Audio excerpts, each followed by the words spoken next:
Isabella Marie was 21 years old and desperate to escape the weight of her family's curse. Her family, the prestigious Beaumont family of New Orleans, had been plagued by inexplicable deaths and disappearances for generations. Her great-grandmother had died under mysterious circumstances at age 40. Her grandfather had vanished without a trace in 1968. Her mother had died in a car accident that was never fully explained. Her aunt had suffered a sudden stroke with no medical explanation. Her cousin had simply disappeared one night, never to be found. The family whispered about a curse, about something dark and sinister that ran through their bloodline, but no one dared speak of it openly. Isabella had grown up terrified, convinced that death and tragedy followed their family like a shadow, that she too would fall victim to whatever dark force plagued them. At 21, Isabella had left New Orleans, desperate to escape the family and the curse she believed haunted them. She had moved to different cities, trying to build a life free from the weight of her family history. But the pull of home was too strong, and the unanswered questions about her family's deaths consumed her. She needed to understand what was happening. She needed to know the truth about the curse. So she returned to New Orleans, determined to uncover the secrets her family had buried for generations. She found herself drawn to the old Beaumont Funeral Home, a building that had been in her family's name for over 150 years. The funeral home had been closed for decades, sitting abandoned on a corner lot in the French Quarter, its grand Victorian architecture crumbling and decaying. The building held a sinister reputation among locals, who whispered about strange occurrences and unexplained phenomena. People reported seeing shadows moving through the windows at night. Some claimed to hear music coming from the building when no one was inside. Others swore they felt an overwhelming sense of dread and sadness whenever they walked past. Isabella discovered the funeral home was being sold at auction for $9. The city simply wanted to be rid of the building, wanted it demolished or removed from their records. No one else wanted to buy it. It carried too much darkness, too much history. But Isabella felt drawn to it. She needed to know what secrets lay hidden within those walls. She had exactly $9.20 to her name. She used $9 to buy the funeral home at the auction.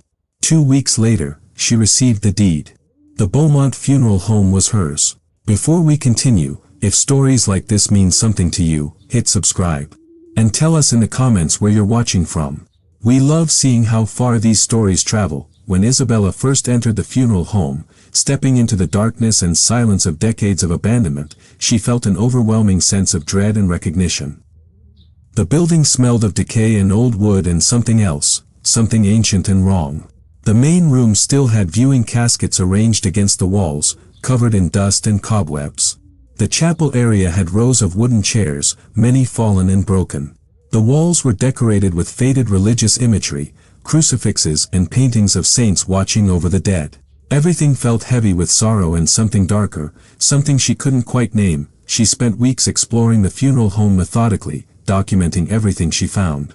She discovered the embalming room with its metal tables and old equipment.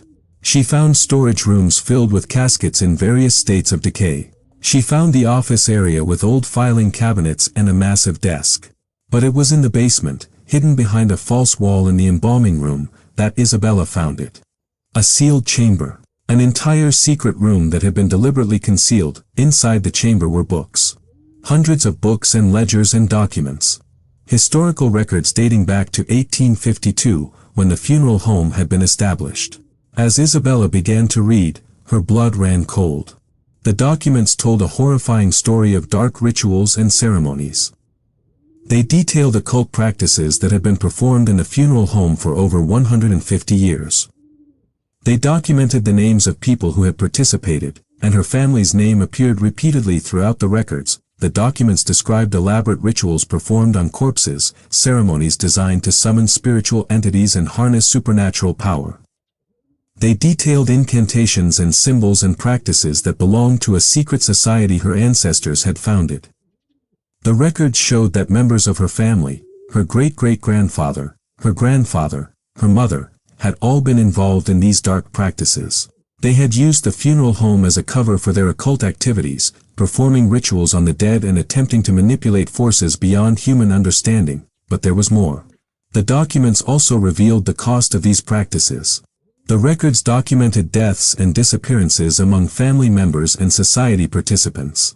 They detailed how the rituals had backfired, how the supernatural forces they had attempted to control had turned against them. The curse wasn't something mystical or unexplainable. It was the direct result of dark practices performed by her own family members. They had invited darkness into their lives through their rituals, and that darkness had consumed them. As Isabella read deeper, she discovered that some family members had tried to stop the practices. Her grandmother had attempted to end the rituals in 1965, which explained her grandfather's disappearance shortly thereafter. Her mother had tried to destroy the records, which was why so many documents from that period were missing. But the darkness couldn't be stopped simply by ceasing the rituals. It had taken root too deeply in the family bloodline. Isabella realized that the curse she had feared her entire life was not a supernatural force at all. It was the legacy of her family's choices. It was the consequence of practicing dark magic and summoning entities that human beings were never meant to contact. The deaths weren't random acts of fate. They were the inevitable results of her family's deliberate choices to embrace darkness. She spent months in the funeral home, reading every document, understanding every detail of what her family had done. She learned about her ancestors' motivations, their desire for power, for control, for wealth and influence. She learned about the ceremony that had bound the family to these dark practices, a ceremony performed by her great-great-grandfather that had supposedly linked the family's fortune to supernatural forces. Isabella made a decision. She would break the cycle. She would end the curse not by performing some counter-ritual, but by bringing the truth into the light. She gathered all the documents and historical records. She contacted historians and researchers. She worked with authorities to document what had occurred in the funeral home. She wrote a detailed account of her family's dark practices and the historical records she had discovered. The story became public. The news spread through New Orleans and beyond. A prestigious family's centuries-long involvement in occult practices, the dark rituals performed in their funeral home, the supernatural consequences they had suffered.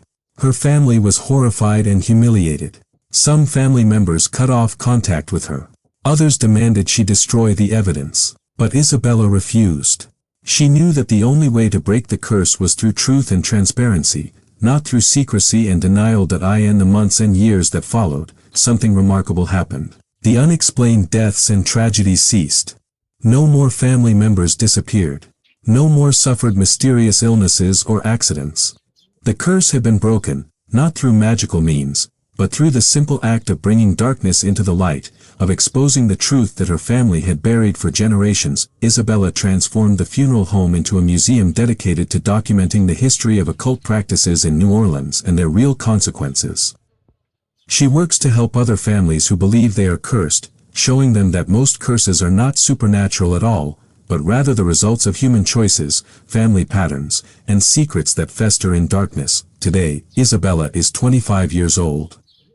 She lives in the former funeral home, which she has restored and transformed into a research center. She has dedicated her life to helping people break their own family curses by bringing truth into the open. Isabella bought an abandoned funeral home for $9 and discovered her family's darkest secrets. But in exposing those secrets, she discovered something more valuable. She discovered how to break a curse that had plagued her family for generations. She learned that darkness thrives in secrecy, but truth has the power to set us free. And if you believe that truth is the ultimate weapon against darkness, subscribe to this channel.